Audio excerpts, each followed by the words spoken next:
Srisailam left bank canal SLBC tunnel పనుల్లో కీలక ముందడుగు పడింది. గత ఏడాది జరిగిన ఘోర ప్రమాదం నుంచి తేరుకొని పనులను పరిగెత్తిస్తోన్న అధికారులు అత్యంత ప్రమాదకరమైన షీర్ జోన్ను విజయవంతంగా దాటి ముందుకెళ్లారు.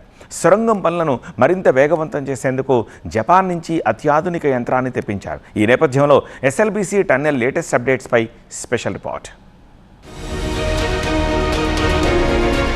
నల్లగొండ జిల్లాలో ఫ్లోరైడ్ నిర్మూలన, రైతులకు సాగునీరు అందించే లక్ష్యంతో 1983లో ఎస్ఎల్బీసీ ప్రాజెక్టుకు పునాది పడింది. దోమలపెంట ఇన్లెట్ నుంచి మన్నెవారిపల్లి అవుట్లెట్ వరకు 43.9 కిలోమీటర్ల గ్రావిటీ టన్నెల్ నిర్మాణం మొదలుపెట్టారు. అయితే గతేడాది దోమలపెంట ఇన్లెట్ వద్ద పైకప్పు కూలడంతో టీబీఎం మిషన్ ధ్వంసమై పెను ప్రమాదం జరిగి పనులకు బ్రేక్ పడింది. ప్రమాదం తర్వాత టన్నెల్ నిర్మాణంపై నీలి నీడలు కమ్ముకున్నాయి. ప్రాజెక్టు ముందుకు సాగుతుందా లేదా అన్నది ప్రశ్నార్థకంగా మారింది.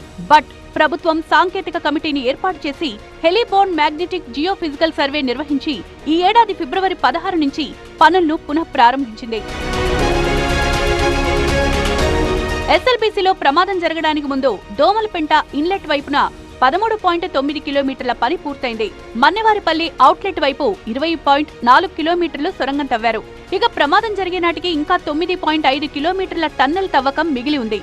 అయితే అడుగడుగునా ప్రమాదమే కాబట్టి డ్రిల్లింగ్ అండ్ బ్లాస్టింగ్ పద్ధతిలో సొరంగం తవ్వకాన్ని పూర్తి చేయాలని ప్లాన్ చేశారు. టన్నెల్ తవ్వకాల్లో అతిపెద్ద సవాల్గా మారిన 8 నుంచి 12 మీటర్ల ప్రమాదకరమైన షీర్ జోన్ను సురక్షితంగా దాటేందుకు ప్రమాదం జరిగిన చోటు నుంచి 100 మీటర్లు వెనక్కొచ్చి సమాంతరంగా బైపాస్ టన్నెల్ తవ్వారు. టన్నెల్ పైకప్పు, గోడల నుంచి రాళ్లు ఊడిపడకుండా ఐఎస్హెచ్పి స్టీల్ రిప్స్, రాక్ బోల్ట్స్ బిగించారు. జియాలజిస్టులు ప్రతిరోజు ఉదయం, సాయంత్రం 2 సార్లు భూపొరలను పరిశీలించిన తర్వాతే పనులు ముందుకు సాగిస్తున్నారు. టన్నెల్ నుంచి లోకో ద్వారా శిథిలాలను బయటకు తరలిస్తున్నారు.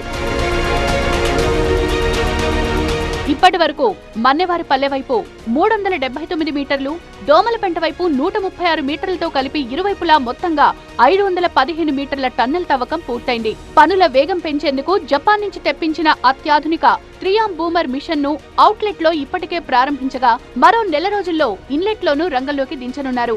ఈ మిషన్ ను ఇన్లెట్, అవుట్లెట్ రెండు వైపులా కలిపి రోజుకు 17 మీటర్ల వరకు టన్నెల్ తవ్వే సామర్థ్యం ఉంటుంది. అవుట్లెట్లో కూడా టన్నల్ బోరింగ్ మిషన్ వద్దు అని చెప్పి తీసేసి ఇప్పుడు న్యూ టెక్నాలజీ మెథడ్తోని, డ్రిల్లింగ్ బ్లాస్టింగ్ మెథడ్తోని, న్యూ అబ్జర్వేషనల్ టెక్నిక్స్తోని మేము చేయడం జరుగుతుంది. 3 ఆర్మ్ బూమర్ అనేది మేము జపాన్ నుండి తీసుకురావడం జరిగింది. ఆల్రెడీ నిన్న ఈవినింగ్ మేము అవుట్లెట్లో దేవరకొండ సైడ్ నుండి మేము ఎరెక్షన్ చేయడం జరిగింది.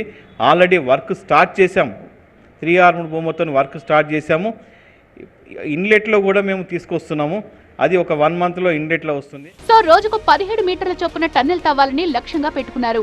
మార్గ మధ్యలో మరో 4 షీర్ జోన్లు ఉండే అవకాశం ఉందని అంచనా వేస్తోన్న అధికారులు అన్ని సవాళ్లను ఎదుర్కొంటూ 2028 మే నాటికి టన్నెల్ పనులు పూర్తి చేస్తామని స్పష్టం చేస్తున్నారు.